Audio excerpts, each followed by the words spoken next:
You ever look back at your life and realize the exact, precise moment everything shifted? Well, I'm speaking to you today from a federal prison cell in Terre Haute. They used to call me Cipher.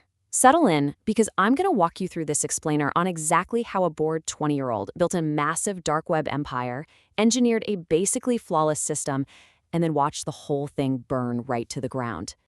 You know that old saying, curiosity killed the cat? Well, for me, curiosity literally built an empire. It wasn't some flashy Hollywood heist, right? Or some midnight hacker movie montage. It was just a completely unremarkable Tuesday night back in 2013.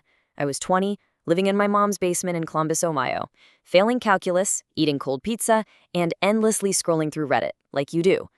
And then I saw it. A link buried deep in a random thread. Tor browser, onion sites, markets.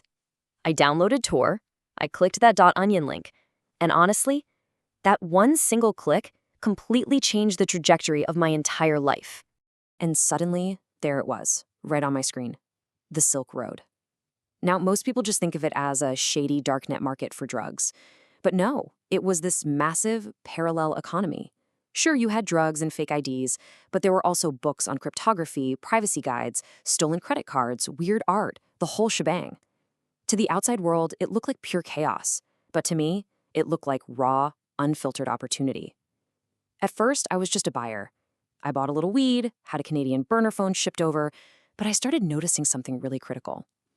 These vendors, they were sloppy. Man, they had terrible OPSEC, reusing usernames, shipping to real addresses, and that's when this dangerous little thought crept into my head. I could absolutely do this better. That thought birthed a completely new persona. I started out small, calling myself Cipher. No face, no real name, just an encrypted PGP key and a really simple promise. Discreet, reliable, encrypted. And my first products weren't even drugs. I was selling digital goods, stolen Netflix accounts, compromised PayPal logins. It was super low risk, but incredibly high demand. I locked down my security from day one. I used the cryptocurrency Monero way before most vendors even knew it existed.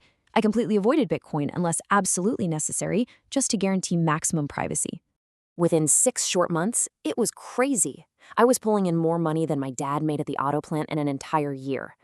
So I moved out of that Ohio basement, I got my own apartment, and decked it out with blackout curtains and Faraday bags for my phones to block absolutely any signals. I wasn't just selling logins anymore. I was engineering total trust. I even bought a Raspberry Pi cluster for the sole purpose of routing my internet traffic through encrypted proxies in 3 completely different countries. But then, the unthinkable happened. The Silk Road got busted. Ross Ulbricht was arrested, and the entire darknet went into full-blown panic mode. Markets were collapsing literally overnight. But, where everyone else saw the end of an era, I just saw a massive vacuum. So, I built Shadow Exchange. This wasn't just another marketplace. It was a highly vetted community. Vendors had to pass incredibly strict vetting. Buyers left encrypted reviews. We set up an escrow system run by trusted moderators. I even coded half of the infrastructure myself. And the absolute crown jewel of my security, a 12-hour automated dead man switch. If I didn't ping that server every 12 hours, it would automatically wipe all user data and post a takedown notice. I felt completely 100% untouchable. After that, business absolutely exploded. I brought on partners, ghosts I'd never even met in real life, guys only known by handles like Spectre and Wraith. We diversified into prescription meds, counterfeit euros, zero-day exploits. But here's the thing. With massive revenue comes a massive problem. How do you launder all that cash? Well, we had a pristine 3-step system. Step 1, we washed the funds through crypto mixers. Step 2, we funneled that mixed crypto into various shell LLCs we'd created. And step 3, those shell companies would buy fake digital art that we listed on OpenSea. On paper, it looked like completely clean, legitimate money. By 2018, I had reached the absolute peak. I wasn't just a vendor on some forum anymore. I literally was the infrastructure. Law enforcement agencies were actually whispering about Cipher on their own internal forums. To them, I wasn't even a person. I was a ghost. Some of the feds were totally convinced I was a piece of state-sponsored Russian infrastructure. Others thought I was this massive collective of elite hackers. They were completely, hilariously unaware that the mastermind behind the darknet's biggest hub was just a 25-year-old Midwestern kid who still called his grandma every single Sunday.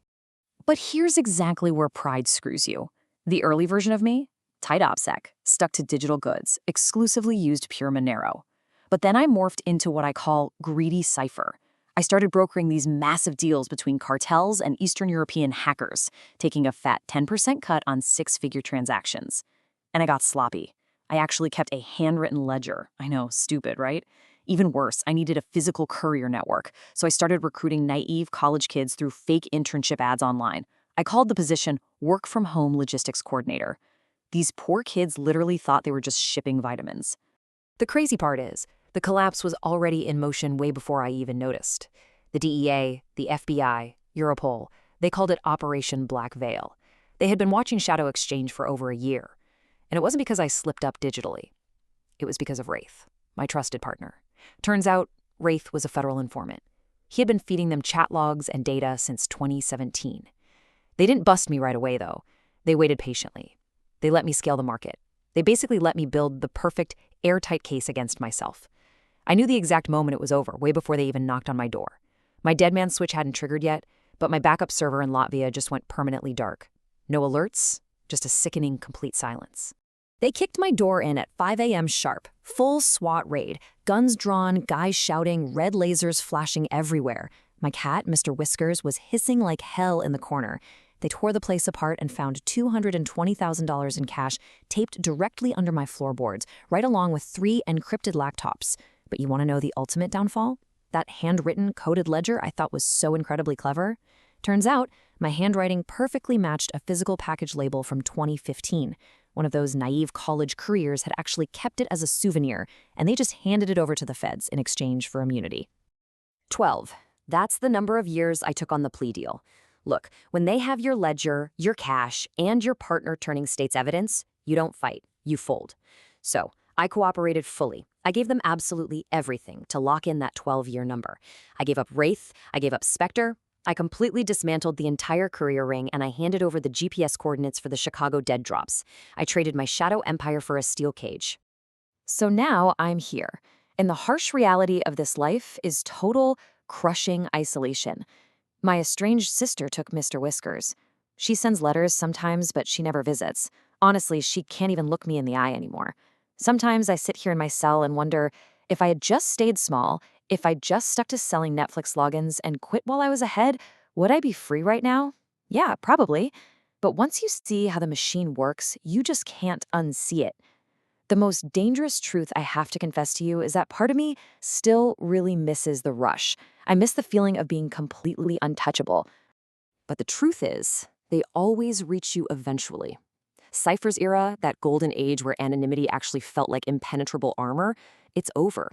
Shadow Exchange is gone, just buried in court documents and dusty server logs. But this underworld, it's cyclical. New markets are rising every single month. New ghosts are taking the helm. Somewhere out there, right at this very moment, a bored 20-year-old in a basement is clicking a .onion link for the very first time. The machine just keeps turning. So what will they become?